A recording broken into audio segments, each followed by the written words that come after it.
The broadcast is now starting. All attendees are in listen-only mode.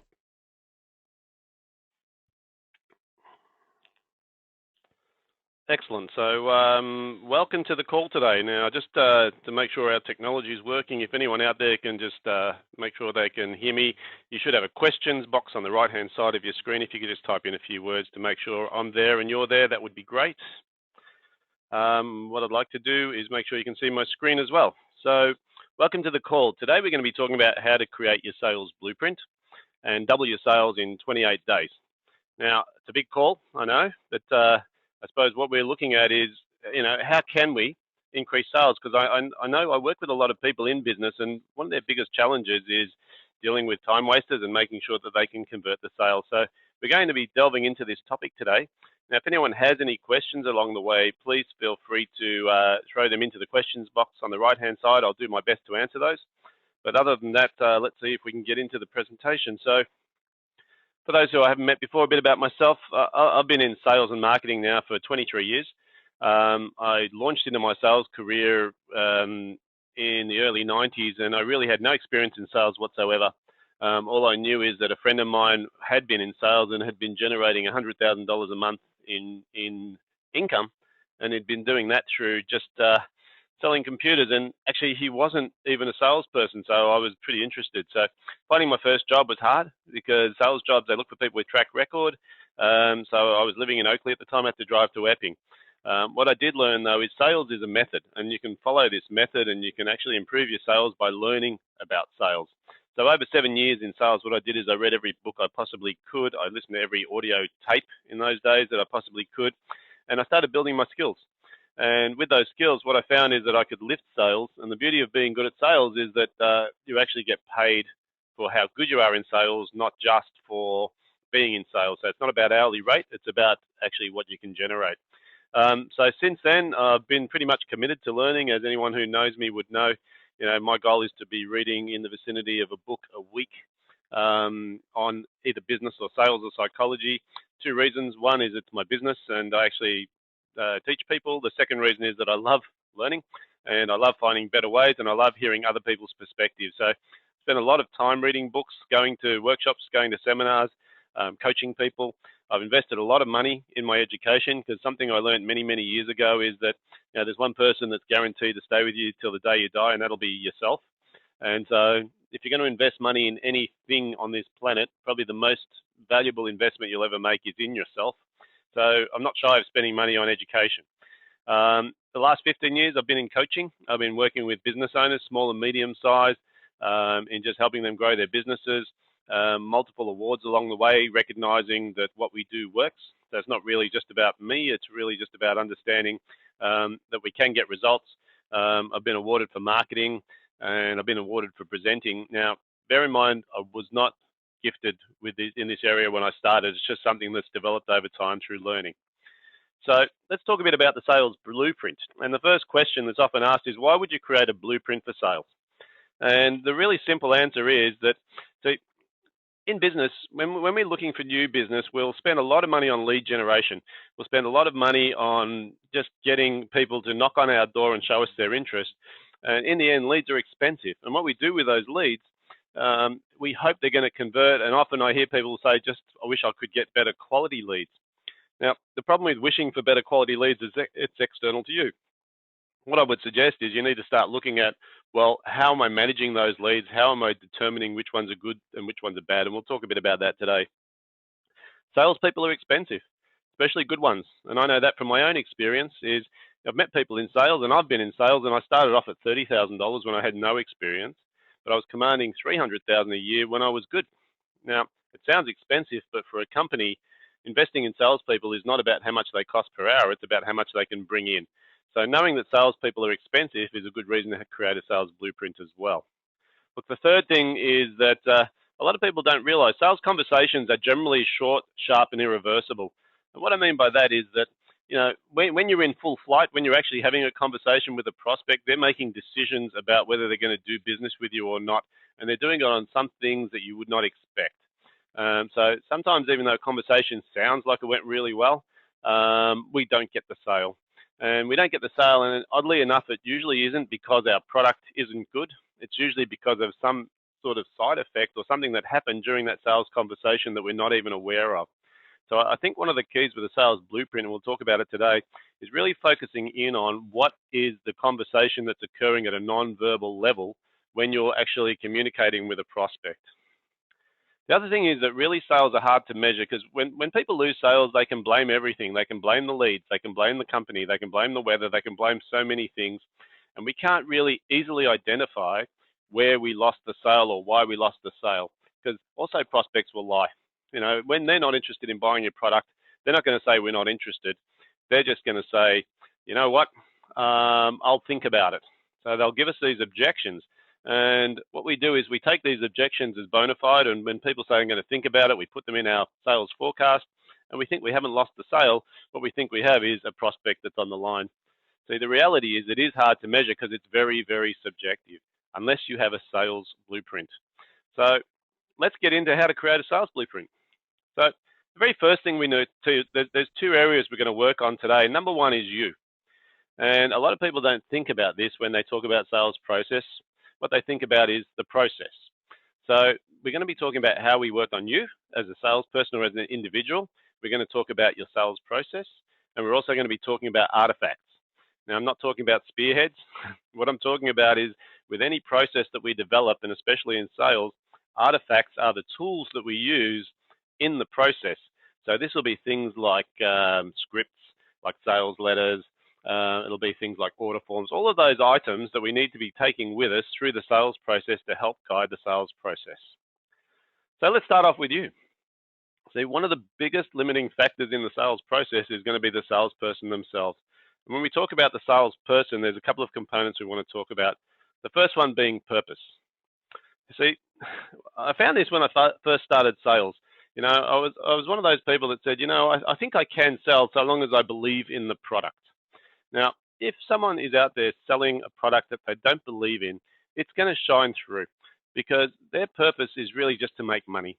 And anyone who's experienced the receiving side of a salesperson that's desperate for a sale, all of a sudden the care factor appears very low.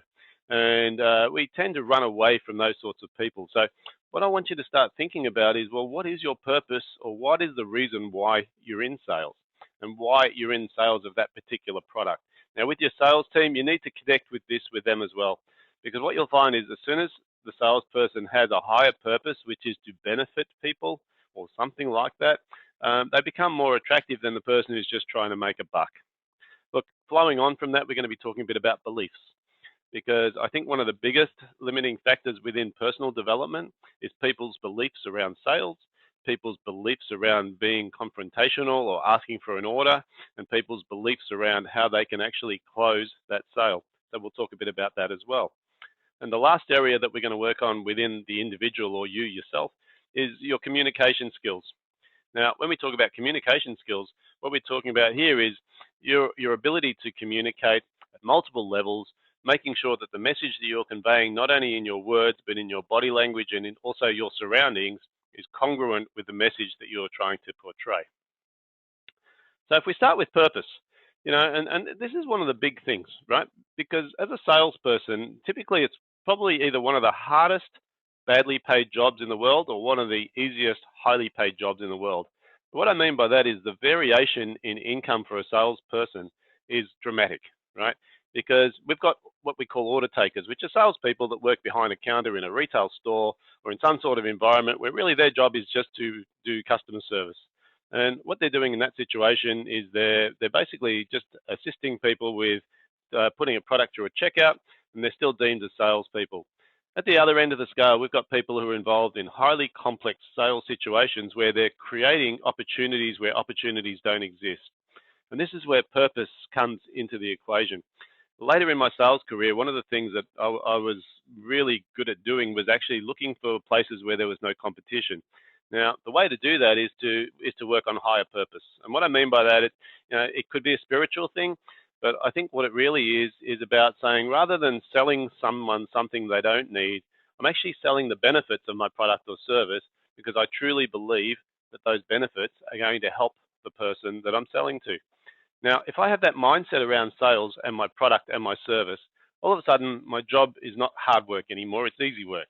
Because if all I'm really doing is showing people the benefits of what I do and I truly believe that, that's my higher purpose, what I'll start to do is I'll start to sell with congruence and I'll be able to convey my message very well.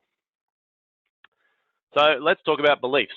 Now, beliefs are one of the biggest traps of all times because we all have them. And, scientifically, the average person has 45,000 or actually 65,000 beliefs at any point in time. Now, what is a belief? Well, a belief is simply something you hold to be true. Now, the fact around beliefs is that beliefs are neither true or untrue because for any person who believes something, it's true for them. It doesn't mean it's true for everyone else. And the reason I'm bringing this up is because you will wrestle with your beliefs. As a salesperson, inevitably, you're going to wrestle with not only your beliefs, but other people's beliefs. And as soon as someone believes something to be true, that becomes their truth, and they will interpret the evidence to support that belief. Now, think about what that means. That's a very scary thought. Because if I believe the economy is affecting my business, it doesn't matter what anyone tells me, I will interpret that evidence to substantiate that it is the economy and it's not the industry or it's not the competitors that are affecting me. So, Henry Ford said it very well. He said, whether you think you can or whether you think you can't, you're right. And my big question mark here is that as any good salesperson out there, it's not about whether your beliefs are right or wrong. It's the question you need to be asking about your beliefs is, do they serve you? Now, if they are serving you, stick with them. But in most cases, what we find is out of those 65,000 beliefs, there are some that used to serve you but don't serve you anymore. And I'll give you some examples around that. We have this sort of perception around salespeople.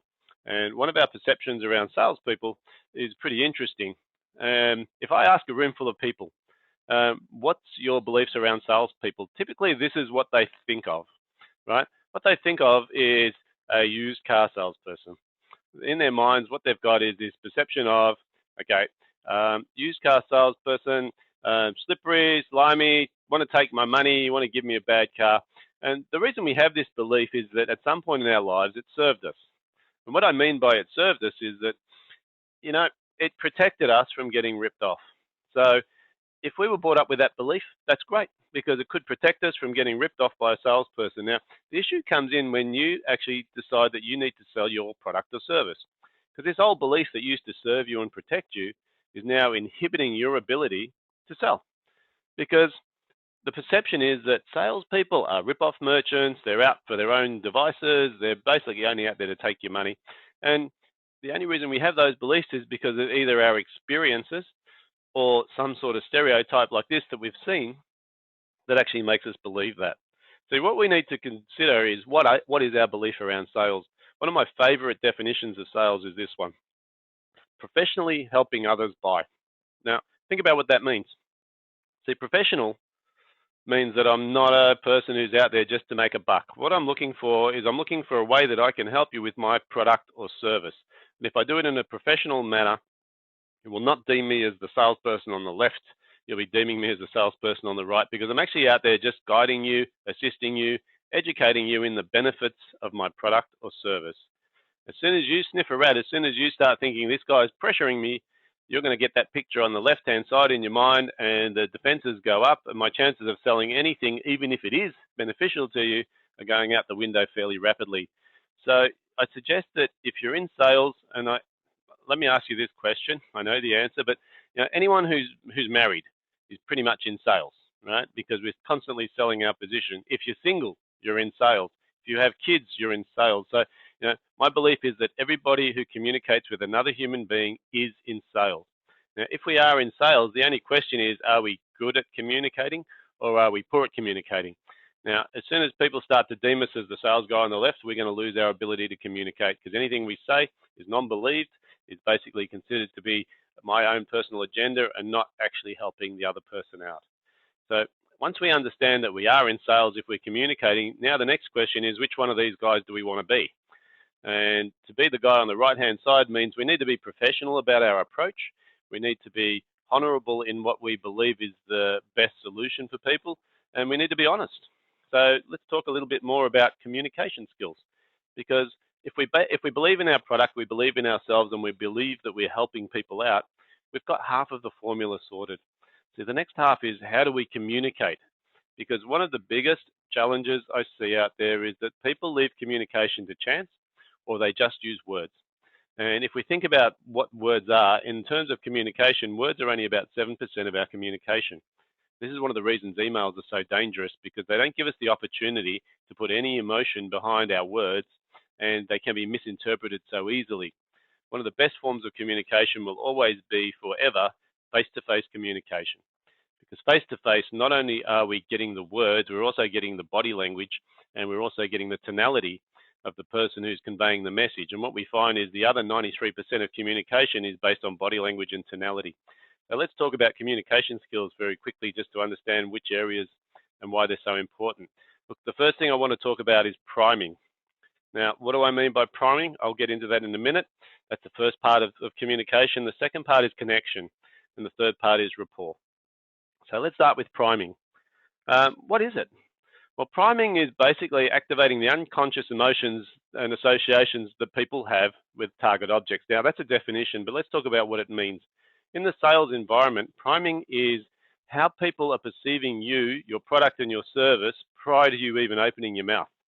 Now, this could be in terms of your website. It could be in terms of the way you dress. It could be in terms of the folder that you carry, or how organized you are, or whether you show up early or late. Because human nature is that we're looking for shortcuts to actually be able to predict what's going to happen. And what we're looking for is ways to make assessments as quickly as we possibly can. And so people are assessing your quality of your product or service way before you talk about your product or service. And a simple example of this is if you ring a company and they don't answer the phone for 7 rings, our impression of that company is usually they're too busy, they don't care about their customers, and they're just really slack. Now, let's look at the other side of that. If you ring that same company and they answer the phone within the first ring, all of a sudden we're thinking, wow, these guys have got nothing on, they must be desperate, they're just chasing people, and they're aggressive.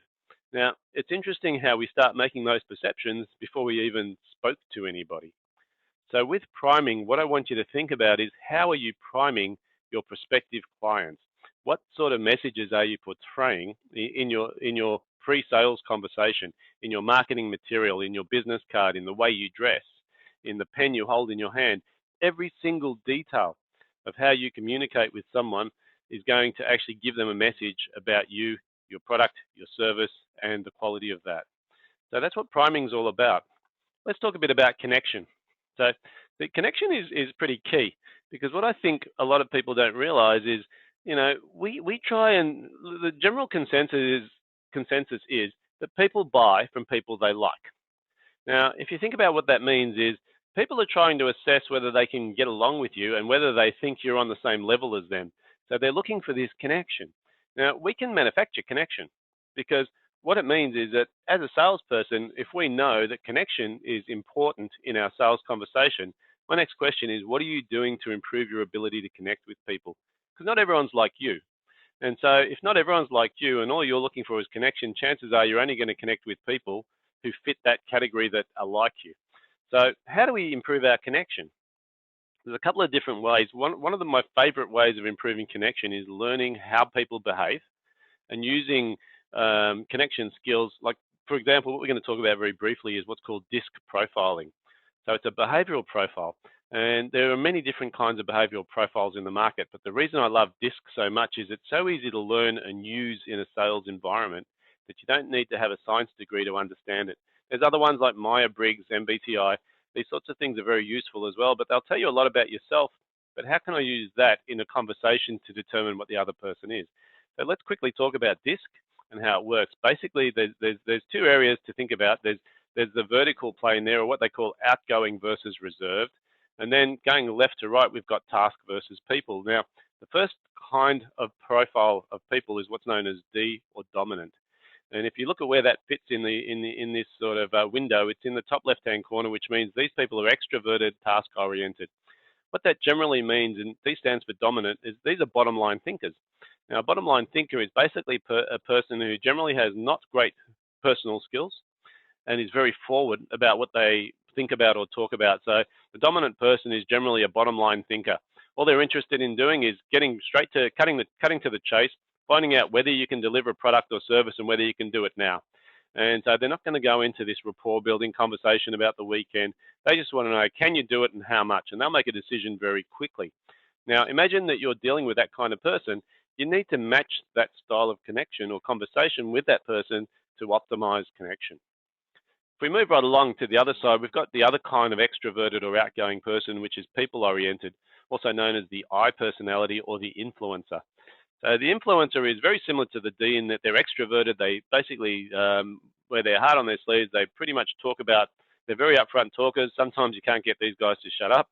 But the I personality is typically someone who's people-oriented versus task-oriented. What this means in the connection or communication space is that these people love talking about themselves. They love talking about the things they've done, the things they'd like to do. And if you try and cut this conversation short, they're actually going to feel like you're not connecting with them. So when we're dealing with an influencer personality, the objective is to make sure that we listen and we ask questions and we leave time for personal communication. Now, the reason I'm bringing this up is when we're connecting with someone, you can see that these D's and I's are quite different. Because if I ask a D about what he did on the weekend, he's thinking, why are you asking me that question? Where the I, if I don't ask them what they did on the weekend, they start thinking I'm very, very commercial and I'm just here to do business and I'm not here to find out about them at all. So the different personality types certainly should determine how I communicate. Moving around this window, we move to S, which is the introverted or reserved person, but they're people-oriented. S stands for stable. Now, in Australia, our society, about 50% of our community are S-oriented people. Now, think about what stable is. It's introverted or reserved, but people-focused. So the difference between the I personality, the influencer, and the S personality is simple. The S personality is the person who is actually interested in other people, so the people around them, their community. We look at these people as the cement that holds the bricks together in our community. So in the workplace, the S personalities are brilliant because what they do is they make sure everyone else is okay. In the sales environment, they're quite difficult to work with because they don't tell you what's on their mind. They're quite poker-faced. But the other thing about stables is they don't like doing anything in a hurry. They're quite slow to move on things and deliberate. So they need a step-by-step process or approach to make a decision or to actually understand your product. Now, this contrasts dramatically with the D and the I personality, who basically love being sold to, love getting excited, love getting to the point and making a decision. If we keep going, the last personality profile here is the C personality. C stands for conscientious or well, it stands for a few things, but let's think about what it means. The C personality is the task-oriented introvert, also stands for compliant. Now, the C personality is basically someone who is a perfectionist. What I mean by that is they're very task-oriented, but they're not outward about it, and they're quite reserved, so they're quite analytical, also known as the analytic. Now, with a C personality, what it means is that that person is going to go through everything on your website, in your marketing material, and you know when you're working with one because they're the sorts of people that will come back to you with a list of spelling mistakes in your marketing material. Now, knowing that that's the type of personality we're dealing with, we need to be prepared to give them lots of information to analyze and make an assessment. Because both the C personality, the compliant, and the S, the stable personality, are people that don't make decisions on the spot. They actually need to take their time to think about things.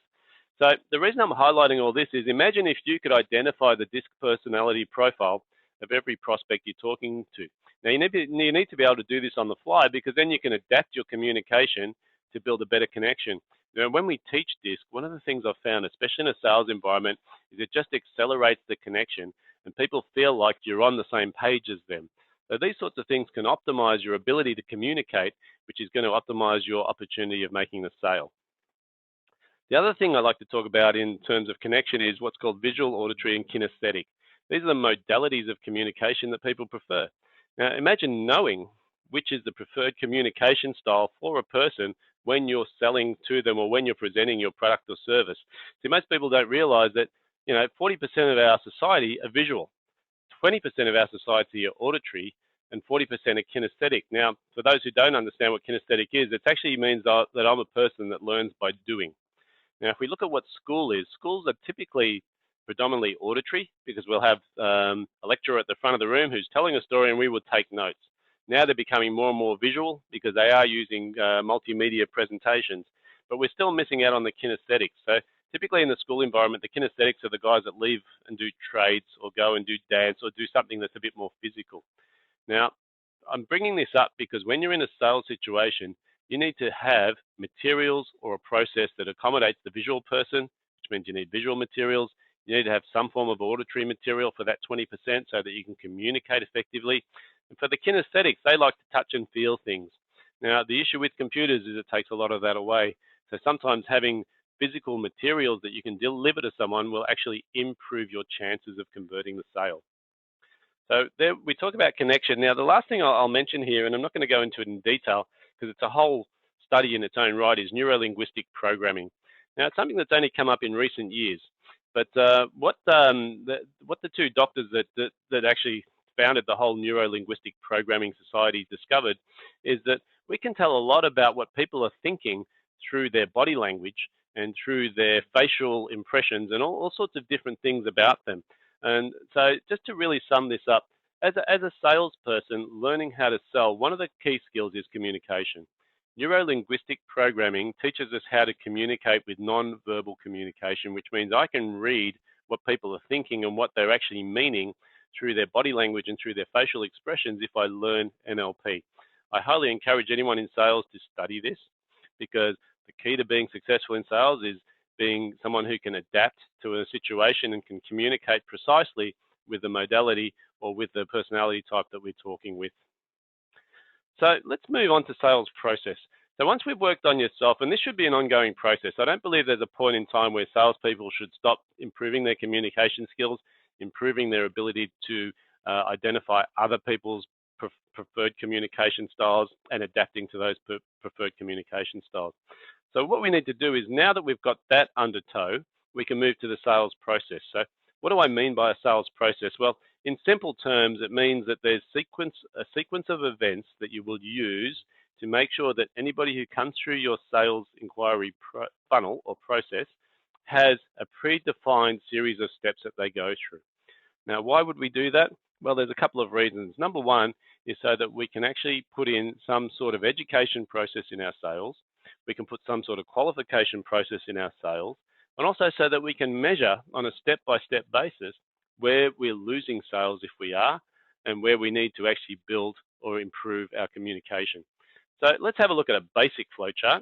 This is one that I just put together for the call, just so you understand how this would look. You know, we might have a business where we have an incoming inquiry, and let's assume we run an IT company, for example. So we might advertise on the web, and we might pay a lot of money to get SEO or Google AdWords up and running to get some inquiry. And these incoming inquiries come through. Now, the first thing we need to do in our sales process is qualify. Now, what I mean by qualify is to actually filter the genuine buying opportunities from the people who are just tire kicking, wasting our time, looking for the cheapest price, all those things that we don't want. Now, if we don't have a qualification process within our business, often we'll end up wasting a lot of time meeting with people, communicating with people who are never going to buy from us. Now, when we talk about qualify, and I'll go into the details of this later in the call, it's really about asking good questions. It's about making sure that those questions give you the answers that tell you whether this is a genuine buying opportunity or whether it's just someone who's wasting your time. See, once we qualify someone, then we can determine whether we book an appointment or not. Now, we book an appointment if, in this example, it's an IT industry.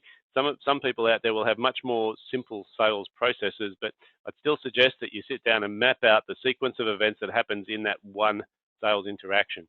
Because once in this situation, we book an appointment, now we're going to make sure we make a 24-hour call. Now, what I mean by that is, if I book an appointment, I'm going to make sure that the person that I send the appointment confirmation to has received it for a couple of reasons. Remember, I talked about priming. See, priming means that everything I do in the lead up to the sale is giving the person, the prospect, a signal as to how I'm going to perform when I deliver my product or service. So if I send an email and follow it up with a confirmation, then what happens is the person on the other end thinks that I'm on the ball, I'm very courteous, but there's another thing that's going on. And the other thing that's going on is that I'm creating multiple points of contact with someone. Because if all I do is take an incoming inquiry, book an appointment and go and see them a week later, I've really only had 2 touch points. Now, one of the keys to being successful in a sales process is getting that person to like and trust me prior to having to make the sales decision. Now, the smartest way to do that is to have multiple touch points. Because if I have 7 touch points prior to the sales meeting or prior to the decision-making process, that person will feel like they've known and trusted me for a while. Whereas if I only have very few touch points, it doesn't feel like that. Now, these days, we can have a lot of these touch points automated. We can use email, we can use telephone, we can use video, we can use questionnaires online. There's all sorts of different ways we can do this, but we need to manufacture or design our sales process so that it deliberately has the touch points built into it. So if you look at this one, we've booked the appointment, we've sent the info, we've confirmed the info is received. We do a phone call 24 hours before the appointment. We have the appointment. We might have a proposal on the spot, or we might go away and create the proposal, and then we'll do a presentation.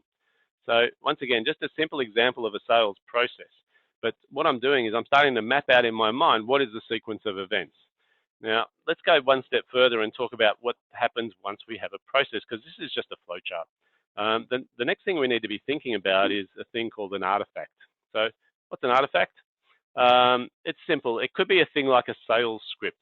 So one of the things I highly recommend for everybody who's in sales, which is pretty much everyone in business, is if you have incoming inquiries, exactly what are the questions or what is the process that you're going through in that initial call. That should be written down. It should be optimized. It should be laminated. It should be stuck to your table, or anyone who answers the phone, because we should be using a documented process. And the reason we want to do that is that we can measure the result if we do things exactly the same way every time. If I leave it to the salesperson to just ask questions, all of a sudden I've got a variable that I can't control, which is salesperson A versus salesperson B, or salesperson A when he's fresh in the morning versus tired in the afternoon or hungover. So I really don't have any consistency. Another example of an artifact will be your brochure. Now, if you're in sales, yes, you must have some sort of information that you can use in the sales process to enhance the connection. Now, brochures are for the kinesthetic or for the visual people. Sometimes they can be electronic, sometimes they need to be physical. It really depends on your business. But a brochure is definitely an artifact. A website is an artifact, all sorts of things like that. See, if you're doing emails to people to confirm appointments, if you're sending email proposals, make sure you template them. What do I mean by a template? Make sure you put all the extra things in there that are going to actually support the sales process. I'll give you an example. I was working with a guy who did granite benchtops. And one of his biggest challenges was that it's a very competitive market. And I know some people out there are in a competitive market. And he said, the problem is I'll do a quote, people will get 3 quotes and they'll go with the cheapest guy. And it's always plus or minus 50 bucks. So I want you to think about this. We mapped out his sales process and we actually drilled in a little bit and said, how does this work? Well, most people won't make a decision on the spot for a granite benchtop. So they will get 3 quotes. And if you're quote number 1, they're not going to make a decision no matter what you do. So he'll put his quote in, the second one will come in, the third one will come in. And ultimately, the person making the buying decision has 3 quotes sitting in front of them on a table. And they're looking at the bottom line because that's where the price is. And if it's the same kind of granite and it's the same dimensions, it's basically comparing apples with apples. So the only difference ultimately there is the price. So what we did is we said we've got to make a point of difference so that when you do your proposal, it doesn't look the same as everyone else's. And so what we realized is that in his industry, everyone does things the same way, but we drilled into his process and we found out that every granite benchtop goes through a polishing process. And there's a machine that grinds it down and it gets ground on several different levels, but we ultimately discovered that there's a 7-step polishing process that every granite benchtop goes through. Now, when I had this discussion with this guy, he said, everyone does the same thing. I said, well, that's fine, but how many people tell the client? He said, well, I don't think anyone tells the client because it's just the way it's done in the industry. So we added onto his quote a little box that said, every piece of granite goes through a 7-stage polishing process. 6 stages are done in the factory with the final stage done on site to make sure you get the perfect finish. Now, just putting those words on a template for a quote actually changed the perceived value of the product. So when we talk about sales, we've also got to consider what is our communication medium giving the person at the other end. How can they possibly differentiate my product from the competitors? And if all I'm doing on my quote is giving a price, I'm basically saying there is no difference. Now, even though technically there was no physical difference in the product, the fact that one product came with this 7-stage polishing process identified already lifted it from the other products. So in the perfect world, if the 3 quotes are exactly the same price, chances are he would win the majority of quotes just because he stipulated the polishing process. So just simple things in templates will make it easier for you to improve your sales, but unless you map out your process, you don't know where to look. The fourth thing I want to talk about is testimonials. Now, why are testimonials so important? Well, they're not important for everybody. What I'll tell you right now is some people have zero faith in testimonials. And what I mean by that is that the testimonials that you present are basically making people uncomfortable. They don't trust them. They don't believe them. See, these days we can use video. We can use video for testimonials. We can use video for education. There's so many different ways we can use testimonials and videos. And what it does is it appeals to those people that are people-oriented. So if we think about the communication styles out there, we've got to think about each person and how do we optimize. Now, once these things are created once, all we have to do is make sure they're attached to our sales process. And obviously the last part of these artifacts is presentation. So when we talk about presentation, it could be that you just have a proposal that you present personally. It could be a process that you go through with someone, or it could be a PowerPoint. That's really depends on your business, but we need to make sure that these artifacts are optimized and we're using them consistently. This is all part of the system. So let's quickly drill into the sales call itself, okay? So what happens, some people out there don't have a sales process. Really, they've just got an interaction that occurs at the sales call. So there are components to this sales call that we need to focus on. And the first one is that we need to build this trust, and it needs to be done early. Now, one of the best ways to build trust is to actually demonstrate your experience and your knowledge and some sort of track record. So this is where the testimonials will kick in. The second part of a sales process is to establish need. Now, if we convert what that means, it actually means that I need to be really good at asking questions, and we'll talk a bit about that as well. Once we've established the need, we can move to solutions. And solutions is really about now identifying our product or our service that best suits the need of the client. Now, if we go through this process, it becomes consultative selling because we're using a process of asking questions to identify what the client needs before we offer the solution. Now, once we offer a solution, here's where the problem usually arises, is people will come up with all kinds of objections as to why they don't want to make a decision today or they're not really sure. And so if they don't feel there's a sense of urgency around making that decision, they'll put it off. Human nature is to procrastinate and to leave things go. And then finally, once we deal with urgency, we need to have a way of closing the sale. Now, I know some people don't like the notion of closing. They feel it's pressure, but closing the sale should never be pressure. Closing the sale should purely be your methodology for making sure that you're delivering value in the communication and that you're communicating quite well. So let's drill down on each one of these. So if we talk about trust first, okay? So trust is really something that we build, and we need to build it over time, but some of us don't have that luxury in the sales process. We have a very short period of time to build trust. So the way we need to do that is we need to consider how our credibility or the view of our credibility is formed within the client's mind, and what sort of social proof can we use to actually help them shortcut the trust building process. So we can build trust with someone by just investing a lot of time, making commitments, meeting those commitments, and learning how to build that relationship over time. But we often don't have that luxury these days. So we need to use any sort of shortcut we can, which might be testimonials, video testimonials, some sort of, being known as a presenter or a published author or an expert in your field. That sort of credibility will make sure that you can accelerate the trust building process. Once we've established our trust, then we need to go through need. Now, I'm not going to drill into need in detail. It's a whole nother topic, but I will just suggest that you need to become the master of asking questions. Because in sales, it's the person who asks the questions that's in control, not the person giving all the answers. You don't need to know all the best uses of your product. You need to be able to ask good questions of the prospect, identify their needs, not only at a physical level, but at an emotional level. Now, needs are interesting things because what people need and what people want are usually two different things, and most prospects don't understand the difference. You know, someone walks into a hardware store and they say, look, you know what, I need a drill bit. So their need is a drill bit, but it's not what they want. See, what they want is they want a hole in the wall so they can stick a hook in there to hang a picture up. Now, unless the person selling the drill bit or in working in the hardware store asks questions, they'll just go and deliver the drill bit to this person.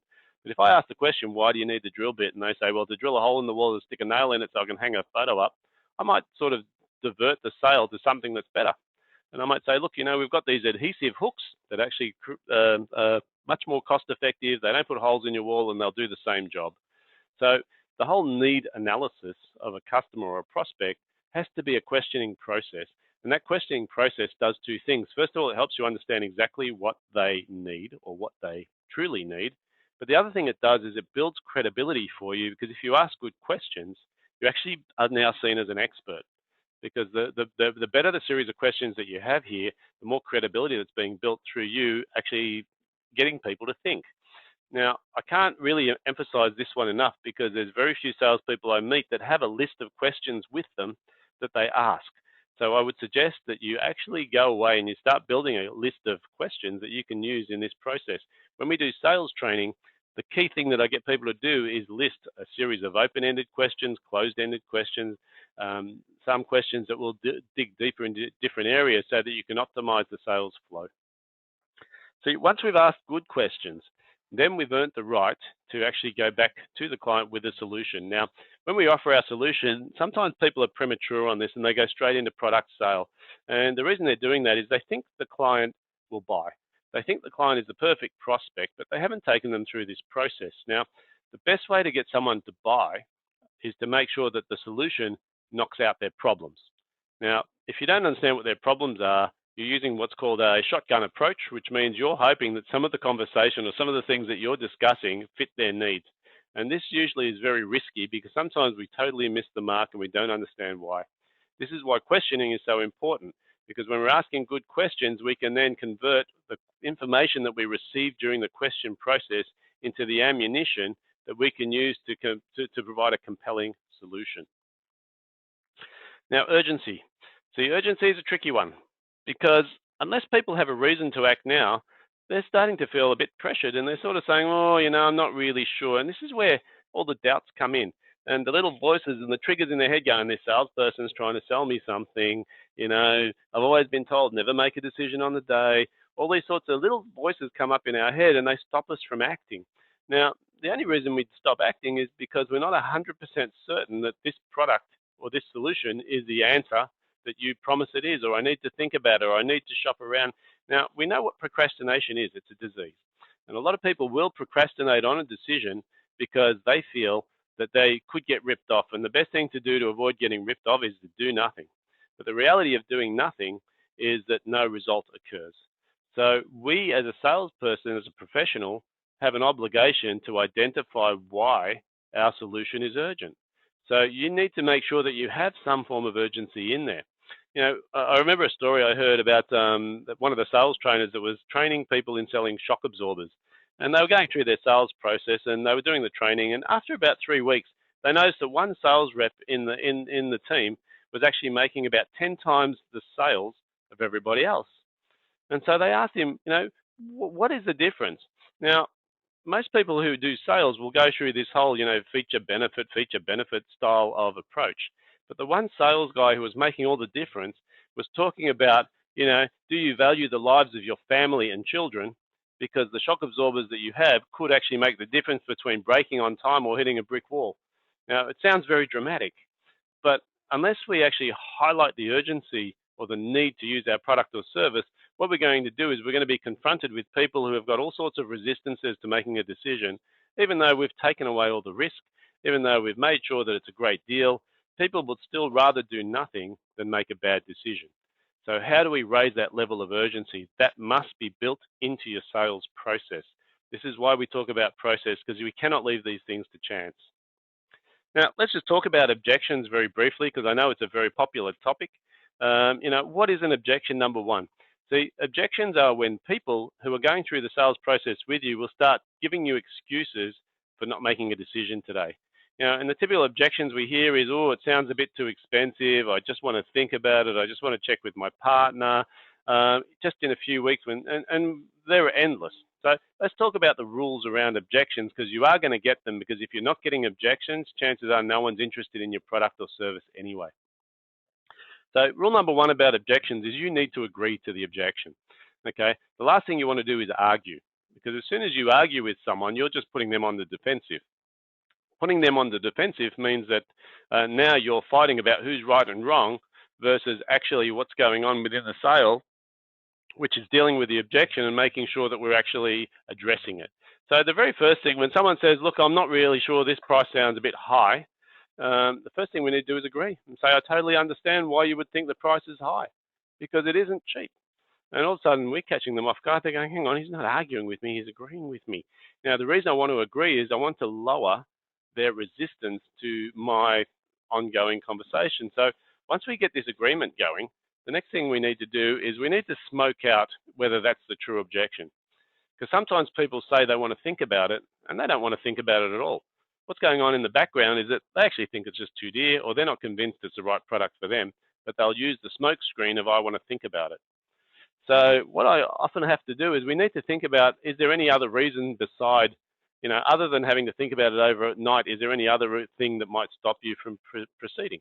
And sometimes we'll smoke out the real objection, which could be the price, or it could be the color, or it could be that, one of the kids might not like this particular product, whatever it might be. And the reason we need to do that is once we've got the objection isolated, then we can actually hone in on it. So if there's any other reason, we ask, and so, or we might ask if the price wasn't if the price wasn't the issue, would it be okay to go ahead? If no, must be another reason, and we keep going through that process until we find the actual reason.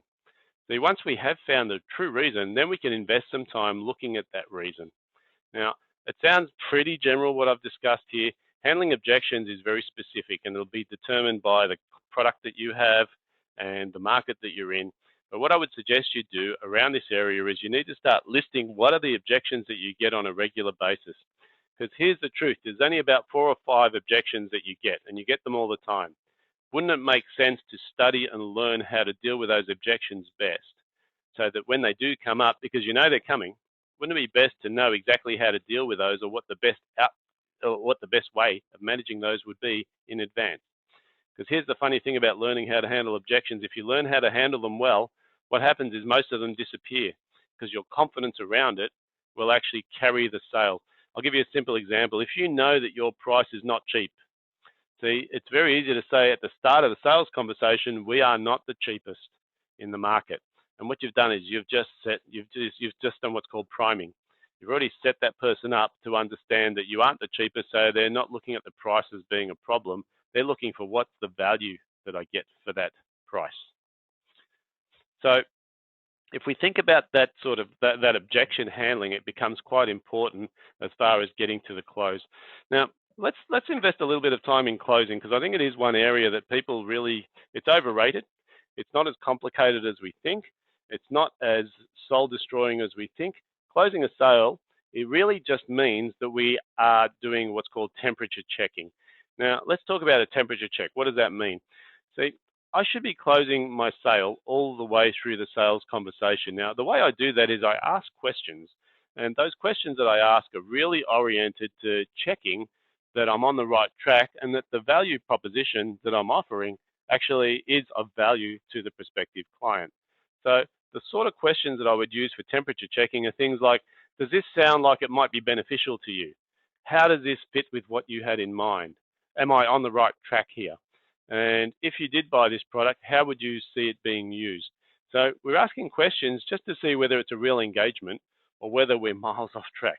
Because if we're miles off track, we ain't closing the sale. The way to close a sale is to make sure that the proposal or the solution that I'm offering actually is what the client is looking for. Now, in most cases, they don't know what they're looking for because you're the expert, not them. So going through the question process to be able to determine the best solution is key. So once we've done that and we're going through the solution, let's call it the presentation, what I've got to do is I've got to just, rather than just going through a presentation saying, here's the product, this is why it's so good, this is all the benefits, and this is why you need it, I need to be asking the question. So how does this sound to you? Is this something that you think would work? So when we go back to the IT company, it might be like, so let me ask you, how would you use our support service? How often would you be calling? What sort of support calls would we get? Now, if we dealt with them in this way, would that work for you? These sorts of questions are what's called temperature checking questions. Now, you'll notice there's a bit of a theme in this whole process today, and it's about becoming the master of asking questions. Because not only do we have questions to do the need analysis of our clients, we have questions now as we're doing our presentation just to make sure that we're on track. Because it's just like a rocket ship going to the moon. It has a guidance system in it. Now the guidance system has to kick in to make sure that we're on track. Because if it didn't kick in, we just end up on another planet. The same thing happens with sales. Too often I see salespeople that are just too quick to talk. They're not asking questions. They're not really getting any kind of feedback, and they're hoping at the end that they've done such a fantastic job that the person can't say no. The truth of the matter is closing is occurring from the moment you open your mouth. Because if you're asking good questions and you're following that questioning thread and you're providing a solution that is appropriate to the problem and you're checking along the way, the close becomes almost transitional and painless. So if we're doing our temperature checking questions, we're going to get to a point within our sales process, and I call this the trial close. Now, what is a trial close? It's basically where I'm looking to see whether the client is ready to engage. And a trial close is slightly different from a temperature checking question. Temperature checking questions are really about making sure I'm on track. So let's call it the guidance system. The trial close is now where I'm asking a question where the answer to that question assumes the sale. So I'll give you an example of this. We might be selling salad dressing, and we're having a conversation with someone and we're telling them, asking them questions about why they want this particular dressing. And, and they say, so it'll help us get the kids to eat more salad. That's fantastic. What sort of flavors do they like, this sort of flavors? And I'll come down to a solution. Now, that particular solution might be, I don't know, it might be a balsamic dressing. And so I'll be asking them, this balsamic dressing, this and that, how does that sound? Do you think they'd like this one? Yes, they would. Now, a trial close would be, so how many bottles would you like to take with you today? Or would you like me to pack them in a bag, or do you have your own bag? Or how will you be paying, by cash or by credit card? So the trial close is usually a detailed question. And the detailed question actually assumes the sale. And what I mean by that is, rather than saying, so do you want to buy them, or do you want to buy it? I'm just saying, so which would be your preferred method of payment? Would you like to take delivery today, or would you like us to arrange delivery next week? So trial closing questions are really questions that are assuming the sale without asking directly for the sale. Now, I know we've covered a lot in sales process, and I need you to think about what we have covered here, because it's not something that you just learn one-off. It's something that you need to understand. You need to then convert it into your product, to your service. You need to implement it through your business, and you need to map this out. Because I'll tell you why. We went back to this. If we go back to the start of the conversation today, one of the biggest concerns that people will have is that you've got to get the sales process going so that you can make sure that you're ready. Now, I want to talk a little bit about performance, because I think one of the things with salespeople is that not only do you need to create the process, you need to use it. And the problem with the process is that it's great to have a sales process, it's great to have sales materials, but if I'm not using it, improving it, and monitoring it, I could be just wasting my energy. So what is performance all about? Well, see, performance means that when the day comes that I'm in front of a prospect, I'm ready to go, because there's a thing called game ready, right? And I'm using Michael Jordan as a great example. Game ready means that when the sales opportunity arrives, I don't have to fumble through my papers to find the appropriate information. I don't have to remember the questions that I learned 3 years ago. I have all of the artifacts, all of the tools ready so that I can engage immediately. Because remember, as I said at the start, sales is something that occurs. It's very quick, the transaction, the communication happens very quickly. So we need to be game ready. The other thing is preparation. Now, what does preparation mean in sales? Well, as you can imagine, a good salesperson is worth their weight in gold. But what is a good salesperson? It's someone who's practiced, it's someone who's well read, it's someone who's consistently improving their performance through preparation, through training, through role playing, all sorts of things. Now, if we don't do the preparation, then what happens is, comes D-Day, we're in a sales situation and we fumble. And I know everyone's experienced this. It's probably one of the worst experiences where, you snatch defeat from the jaws of victory, because someone walks in the front door and they want to buy your product or service and you're just not on your game. And so you don't ask the right questions, you don't have the solution stacked up correctly, or it all seems like it's going perfectly until you hit that objection that you should have handled in the first place. So preparation is key. Look, the other thing in here is practice. Now, this is something not enough salespeople do. They do not do role playing. They're not comfortable about it. They don't like doing it. They feel that it's a bit sort of staid, it's a bit embarrassing, but you do need to consider how you can do the role playing, because role playing is critical, right? What it does is it allows us to actually practice in a non-live environment. And the reason we want to do that is because when we're on, we're on. We need to be not thinking about our game when we're playing, we need to be thinking about the client. So if we're thinking about sales process while we're in a sales process, that's actually not effective, because the client can sense that we're trying to follow procedure and we're not actually connecting with them. So practice, practice, practice. Look, the last thing in this area is learning. And, I can't emphasize enough the value of learning about how to sell, learning about how to communicate, because one of the things I found is the more I learn, the more I earn. And, practice, you can practice all day long, but if you're practicing the wrong techniques, you're going to become very good at playing the game the wrong way. So remember to get the fundamentals down, just keep learning, keep reading the books, keep going to the workshops where possible, because learning how to sell is one of those things that's guaranteed to pay for itself more quickly than anything. So look, I just want to invest a few minutes on the sales blueprint. We've talked about the outline, or basically what you need to do, but for a lot of people on this call, it's a little bit overwhelming. So let's talk about the fundamentals of what's involved. We run a workshop on sales training, and I've developed this workshop over my lifetime, and I've taken all the things that I believe that salespeople need to be successful. The first thing we already discussed today is how to create and maintain that psychology of success. Getting that mindset right is what's going to make sure that you're on a positive foot every single time. The second thing we want to do is make sure that we set up the sale from the first contact. Because if you recall, priming is everything. And I've seen sales that we can actually make so easily because all the priming, all the preparation is done spot on. So now what we need to talk about is how do we get the customers selling themselves? Because then they're not feeling pressured because they're actually making the decision based on their own sale to themselves. Now, this is created by asking great questions.